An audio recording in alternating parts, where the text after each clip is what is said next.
जावली तालुका फलटण गावात आता भारतीय जनता पक्षाची ताकद वाढत चाललेली आहे।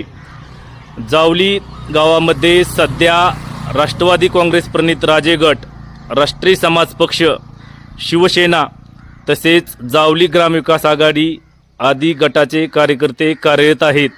यामध्ये आता नव्यानेच भारतीय जनता पक्षाच्या कार्यकर्त्यांची आता भर पडत चालली आहे।